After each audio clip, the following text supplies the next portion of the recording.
Hello and welcome to this very special episode of Frankly Speaking with Chirag Paswan, Union Minister. And अब बिहार में क्या होने वाला है पासवान जी, क्योंकि रोज आपके नए स्टेटमेंट आते हैं.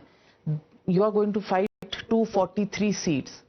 तो अब वहां पर अलग जा रहे हैं, यहाँ साथ रहेंगे, यहाँ साथ हैं, वहां अलग कैसे हैं, ये चल क्या रहा है?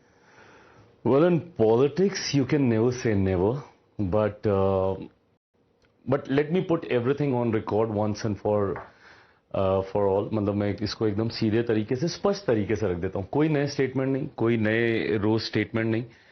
रोज एक ही स्टेटमेंट है और जो कि बहुत स्पष्ट है कि मैं चाहता हूँ कि मैं बिहार जाऊं और मैं बिहार में चुनाव लड़ूं. मेरा राजनीति में आने का कारण ही बिहार और बिहारी रहे हैं. मैं सब जानते हैं, दिल्ली में रहा हूं, दिल्ली में पला बड़ा हूं, बम्बई में मैंने काम किया है और उन दिनों मैंने देखा है कि किस तरीके से दूसरे राज्यों में बिहारियों को प्रताड़ित किया जाता है, अपमानित किया जाता है. टू एन एक्सटेंट बिहारी शब्द तक को गाली बना दिया गया. मुंबई में जब मैं काम करता था तो लोगों को जब किसी दूसरे को अपमानित करना होता तो ए बिहारी करके उनको बुलाया जाता था. ये बातें मुझे परेशान करती थी कि क्यों जो मेरा मान है, अभिमान है, जो मेरा गुरूर है, वो गाली क्यों बन गया. ऐसे में बिहारी अस्मिता की लड़ाई लड़ने का मैंने फैसला लिया था. 2013 में मैं सक्रिय राजनीति में आया, 14 का मैंने चुनाव लड़ा. तीसरी बार का सांसद बनने के बाद नाविका जी मुझे इस बात का एहसास हुआ है कि दिल्ली में रह के आप जो करना चाहते हैं नहीं हो सकता. उसके लिए I need to go back to my state. Bihar में मैं जाना चाहता हूं, विधानसभा का मैं चुनाव लड़ना चाहता हूं. पार्टी के समक्ष मैंने अपनी इच्छा रखी है. पार्टी को अंतिम फैसला लेना है. Before you ask a counter question कि भैया आप ही पार्टी हैं, let me answer this. Was this your counter question? यही है कि पार्टी के समक्ष रखना है. पार्टी भी आप हैं, बॉस भी आप हैं, कंटेंडर भी आप हैं, डिसीजन मेकर भी आप हैं. से कि पार्टी को ये फैसला लेना है, what I exactly mean to say is party को इस पे अध्ययन करना है, मंथन करना है, चिंतन करना है कि क्या मेरे चुनाव लड़ने से पार्टी को फायदा है, गठबंधन को फायदा है. भाजपा ने ये प्रयोग कई बार किया. उन्होंने कई अपने सांसदों को विधानसभा के चुनाव में उतारा. उन्होंने अपने केंद्रीय मंत्रियों तक को चुनाव में उन्होंने उतारने का काम किया, जिसका कई बार उन्हें लाभ मिला भी है. क्या मेरे चुनाव लड़ने से मेरी पार्टी, मेरे गठबंधन को क्या इसका लाभ मिलेगा, या सारा ध्यान मेरी ही सीट पे केंद्रित हो जाएगा और जितना समय हम लोग बाकी जगह प्रचार के लिए दे सकते हैं क्या वो कम हो जाएगा? इन सारी बातों पर पार्टी अभी मंथन कर रही है. जो अंतिम फैसला होगा जरूर मैं उसको अपनाने का मैं काम करूंगा. जब मैं कहता हूं 243 सीटों पे मैं चुनाव लड़ूंगा, नाविका जी, एज एन एलाय हर किसी को इस भूमिका में रहना चाहिए. कल जेडीयू ने अपने 243 प्रभारियों की उन्होंने सूची निकालने का काम किया. कतई इसका मतलब ये नहीं है कि वो 243 सीटों पे वो चुनाव लड़ना है. आपको हर सीट पे खुद का प्रत्याशी समझकर जब तक आप 100% नहीं देंगे, हम लोग जिस लक्ष्य की ओर अग्रसर हो रहे हैं 225 प्लस सीटें जीतने का, वो हम लोग तभी हासिल कर सकते हैं जब हर एक अलाय अपना 100% इस अलायंस में देगा. उसी सोच के साथ मैं आगे बढ़ रहा हूँ. स्टॉप. समझ नहीं आ रहा मुझे. कौन अलायंस भी है, 243 सीट्स भी हैं. पिछली बार भी आप 243 सीट्स लड़े थे बीजेपी से अलग जाके. तब आपने नीतीश कुमार के बारे में कुछ कहा था, काफी कुछ कहा था. इस बार आपका ओपिनियन क्या है? बिकॉज अलायंस के नेता अभी भी उन्हीं को प्रोजेक्ट किया जा रहा है, इसीलिए ये अलग. थोड़ा विस्तार से समझाइए कि ये फैमिली है कि नहीं है एनडीए की, और अगर एनडीए की फैमिली है तो आप 243 सीट्स की क्यों बात कर रहे हैं? यहां डिवोर्स है या वहां न्यू बिगनिंग है? प्लीज विस्तार से समझाइए. कहीं पे कोई डिवोर्स नहीं, कोई न्यू बिगनिंग नहीं. मैंने बहुत स्पष्ट तरीके से समझाया, मैं पुनः समझाता हूं. 243 सीटें लड़ने का मतलब, Are you out of the NDA or are you not out of the NDA? Why should I be out of the NDA? A minister here and contesting against them there. वही formula. Why should I contest against them there? Who's saying that I will contest against them there? मैं 2020 का चुनाव नहीं लड़ रहा हूँ. 2020 में a little fact check, मैंने 243 सीटों पे चुनाव नहीं लड़ा था. मैंने 137 सीटों पे चुनाव लड़ा था. भारतीय जनता पार्टी के प्रत्याशियों के सामने मैंने प्रत्याशी नहीं उतारे थे उस वक्त. और उस वक्त yes, I mean I had my concerns with then chief minister and current chief minister, because alliance में उस वक्त मुझे कॉर्नर किया जा रहा था. मैं एक ऐसे दौर की बात कर रहा हूं जब मेरे नेता का निधन हुआ था, मेरे पिता का निधन हुआ था, और 2020 में, और वो समय था जब चुनाव चल रहे थे। एंड ऑफ कोर्स मैं समझता हूं he was the one who was leading the party, and शायद गठबंधन को मुझ पे इतना विश्वास नहीं था कि उनके बाद मैं पार्टी को आगे लेके जा सकता हूं, नहीं कर सकता हूं। तो उन्होंने बहुत ही कम सीटें मुझे ऑफर की थी और मेरी बातों को गठबंधन के भीतर उस वक्त सुना नहीं जा रहा था, तो मेरे पास कोई विकल्प नहीं था। आज की तारीख में व्हेन यू से कि वो सेम वही चेहरा है, तो क्या आपके इश्यूज रिजॉल्व हो गए? ऑफ कोर्स रिजॉल्व हुए, क्योंकि अब मुझे गठबंधन के भीतर वो स्पेस मिलती है अपने कंसर्न्स को एड्रेस करने की। ऐसा नहीं है कि कंसर्न्स अभी भी नहीं होते हैं, बट जब गठबंधन के भीतर वो एड्रेस हो जाते हैं तो वो फोरफ्रंट पे नहीं आते, वो पब्लिक वो नहीं होते। What did you ask? Hanuman अभी भी है प्रधानमंत्री के? हाँ हूं, रहूंगा। ये व्यक्तिगत रिश्ता है मेरा, और ये दुनिया की कोई भी ताकत, कोई भी शक्ति मेरे इस रिश्ते को मेरे प्रधानमंत्री से नहीं बदल सकती। और ये समर्पण भाव इतना ज्यादा था कि 2020 में भी मैंने अकेले चुनाव लड़ा। अगर आप अलग जाने की बात करते हैं तो कहीं ना कहीं वो दर्शाता नहीं है कि कॉन्फिडेंस कब बात की? जब आप 243 की बात करते हैं तो ये सवाल तो मैं क्या करूं? मैं मतलब सिर्फ मैं अपनी, मुझे जितनी 30, 40, 35 सीटें मिलेंगी सिर्फ मैं उसी पे ही ध्यान केंद्रित कर दूं, बाकी सीटों को मैं बोलूं कि जाओ भाड़ में, खुद देख लो। 137 में पिछली बार एक मिली थी आपको। Listen, Baba, what is the point of me being in an alliance? The whole concept of me being in an alliance is this only ना, कि मैं अपना वोट ट्रांसफर करवा सकूं, या मेरे जो सपोर्टर्स हैं या जो मुझ पे विश्वास रखते हैं वो मेरी वजह से उस गठबंधन को वोट करें। और मेरे इतने वोटर्स हर विधानसभा में तो हैं ही ना। जो ताना आपने मारा कि पिछली बार लड़के एक ही जीते, ठीक है, चलो मैं दाल का काम नहीं कर सकता, पर दाल में नमक का काम तो कर सकता हूं ना। कम से कम मैं उतना पुश तो दे सकता हूं जिससे कि वो सीट आप जीत जाओ। मैं नहीं बोलता कि मैं अभी आज की तारीख में चिराग पासवान में इतनी ताकत है कि मैं अकेले लड़के में सारी सीटें जीत जाऊं, बट मैं उन सीटों को जिताने में एक अहम भूमिका निभा सकता हूं जो सीटें शायद आप 10,000, 12,000, 15,000, 20,000 के मार्जिन से आप हार रहे हो, वो पुश तो मैं दे सकता हूं। तो आप कह रहे हैं 30-40 सीटों की पार्टी बनकर अलायंस में रहना आपके लिए मुश्किल है, एम्बिशन भी है और कंट्रीब्यूशन आप कह रहे हैं आपका हो सकता है। तो कितनी सीटें आपको लगता है आप डिजर्व करते हैं, यानी कि आपकी पार्टी कितनी सीटें डिजर्व करती है अलायंस में? और इतनी नहीं मिलेंगी तो मैं दिस इज दिस सिंपल। मतलब जितने इनोसेंस से आपने सवाल पूछ लिया, क्या इतना आसान? बिहार का चुनाव आने वाला है, इतनी जद्दोजहद शुरू हो चुकी है। इतना आसान होता तो अभी तक हम लोग शायद सीटों की घोषणा कर दिए होते। मैं मानता हूं कि मैं गठबंधन धर्म की मर्यादा को तोड़ूंगा अगर मैं किसी भी फिगर, किसी भी संख्या, किसी भी आंकड़े पर जिक्र सार्वजनिक तौर पे पहले करूं और गठबंधन के भीतर बाद में करूं। तो अभी ये गठबंधन के भीतर अभी ये चर्चा का विषय है। एक बार क्लैरिटी इस पे आएगी, मैं definitely I will share the figures. पर ये चर्चा अभी शुरू नहीं हुई? अभी नहीं हुई। तो इसीलिए आप यू आर फ्लेक्सिंग मसल्स, क्योंकि आप बॉडी बिल्डिंग में बहुत विश्वास रखते हैं, तो you are flexing muscles before that. मेरी फिलहाल थोड़ी तबीयत खराब चल रही है, तो इसलिए अभी तो मैं क्या ही मसल्स फ्लेक्स करूं। मैं पूछना चाहती हूं कि आप बीजेपी के खिलाफ पिछली बार भी नहीं लड़े थे, तो क्या एलर्जी सिर्फ जेडीयू से है? एलर्जी की बात नहीं है। उस पार्टी के नेता मेरे प्रदेश के मुख्यमंत्री हैं और पिछले 2 दशक से ज्यादा से वो प्रदेश के मुख्यमंत्री हैं।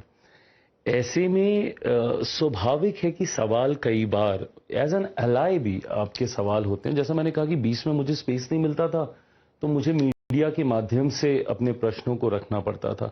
बट क्योंकि आज स्पेस मिलता है तो कई ऐसे विषय हैं जो कि गठबंधन के भीतर ही चर्चा करके उसका निष्कर्ष या समाधान उसका निकल जाता है। तो मैं जिस सरकार का समर्थन करता हूं बिहार में, आज की तारीख में भी उनसे अगर सवाल होते हैं तो मैं जरूर पूछता हूं। जवाब मिलता है? जरूर मिलता है। नहीं मिलता होता तो आज आप नीतीश कुमार के बारे में क्या कहेंगे? How would you define him? See I mean इतना मैं जरूर कहूंगा कि एक ऐसे मुख्यमंत्री जिनके पास इस बात का अनुभव है कि बिहार जैसे राज्य को जिस स्थिति में उन्होंने उस राज्य की कमान संभाली थी। आज भी हम लोग कई बार जब 90 के दशक का जिक्र करते हैं तो लोग सवाल करते हैं कि भैया कब तक आप लोग जंगल राज के ऊपर ही उंगली उठाकर आप लोग चुनाव लड़ते रहिएगा। बट ये जंगल राज उस युवा पीढ़ी को जानना जरूरी है जो इस बार का फर्स्ट टाइम वोटर है, जो 2005 के बाद जिसने जन्म लिया। उसको नहीं पता 2005 से पहले वाला बिहार कैसा है, और उसके लिए जानना जरूरी है। वाई? बिकॉज टुडे जब वो सोशल मीडिया के ऊपर जब वो दिल्ली, बंबई, दूसरे राज्यों से बिहार को कंपेयर करता है, विदेशों से बिहार को कंपेयर करता है, उसको ये पता ही नहीं कि 90 के दशक में बिहार को किस कदर तक बर्बाद कर दिया गया था। आज क्या है, जंगल राज नहीं है बिहार में, बट जिस परिस्थिति से निकाल के लाए हैं उससे बहुत बेहतर है। जंगल राज अगर आप अपराध को लेकर कर रही है तो डेफिनेटली अपराध इज अ बिग कंसर्न, और ये इसके कितने मर्डर्स हुए पिछले एक हफ्ते में, गिन सकते हैं आप? बिल्कुल बहुत हुए हैं, और ये बहुत शर्म की और चिंता की बात है, और ये चिंता मेरी भी है जिस सरकार का मैं समर्थन कर रहा हूं। So is this government in Bihar a success और a failure? I mean if you'll ask about in terms of the whole पिछले 20 साल में जो रहा वो मैं सक्सेस बोलूंगा, बट फिलहाल जिस तरीके से लॉ एंड ऑर्डर की स्थिति एकदम ध्वस्त हुई है बिहार में, ये एक फेलियर है।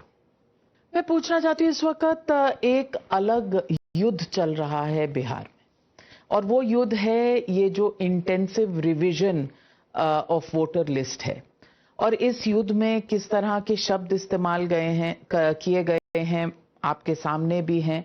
मामला सुप्रीम कोर्ट तक गया, उन्होंने स्टे नहीं किया, लेकिन कल तेजस्वी यादव जी ने कहा है कि सूत्र और आगे आप जानते ही हैं।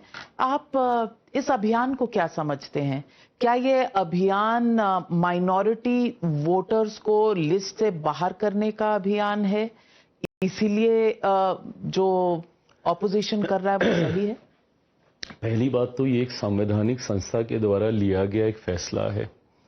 इस पे इस तरीके की टीका टिप्पणी करना और जिस तरीके से शब्दों की मर्यादा को इसमें खोया गया है, मैं कतई उसको उचित नहीं मानता।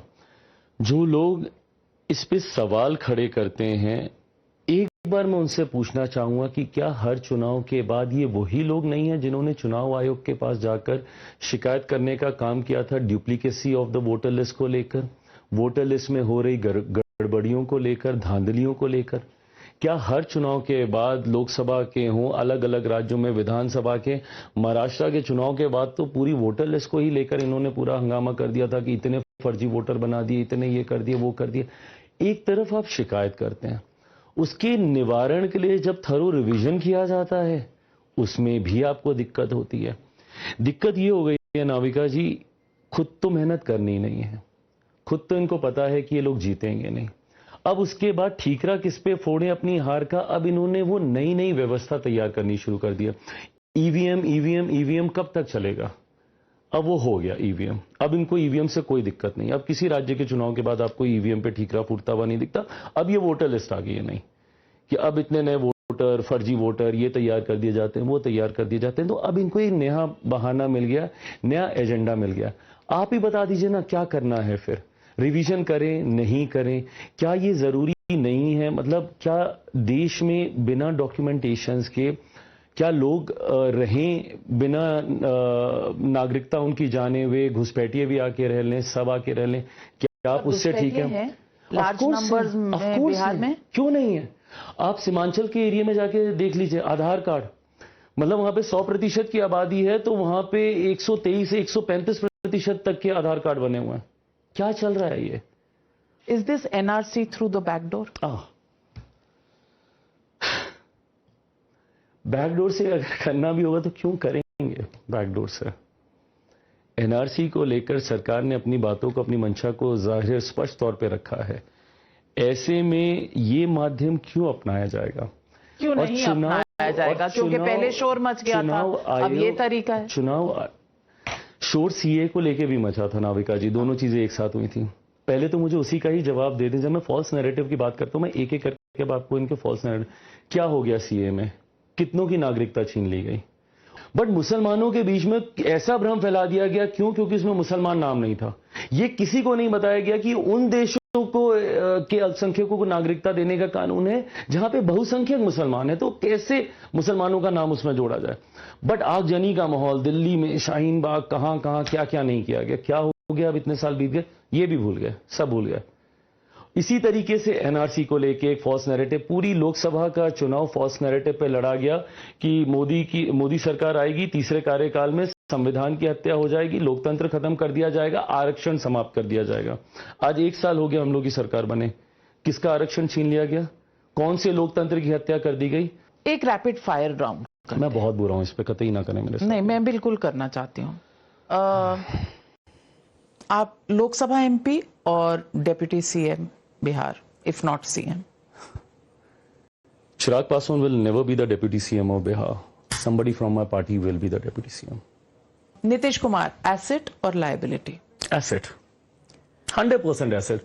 जिस व्यक्ति के पास इतना अनुभव हो, वो एसेट के अलावा कुछ हो ही नहीं सकता। Which of these can play vote cutters for JDU? AIMIM, your party और Jan Suraaj? Vote cutters for JDU. JDU, BJP? I think इस भूमिका में तो I performed well in 2020. But अगर आप इस तरफ हो तो फिर कौन? AIMIM के Jan Suraaj? I think Jan Swaraj will do better. Chirag Paswan the politician, Chirag Paswan the film अभिनेता? Are you serious asking me this question? Miss करते हैं? Such an obvious answer. Nobody ever related to me as an actor. I was such a disaster there. I was such a disaster there. So refreshing to hear somebody talk about their failures also so freely. Shows वो कहते हैं ना, पांव जमीन पर रहने चाहिए और आत्ममंथन जिसके आपने बात की। Chirag Paswan, always a pleasure speaking with you. लेकिन बहुत से सवालों को आपने डॉज किया है। उम्मीद करती हूँ I'll be a little more frank next time, I promise. चलिए, we'll wait for that. Some more time to pass and more fireworks to happen. Thank you very much. Thank you. Thank you.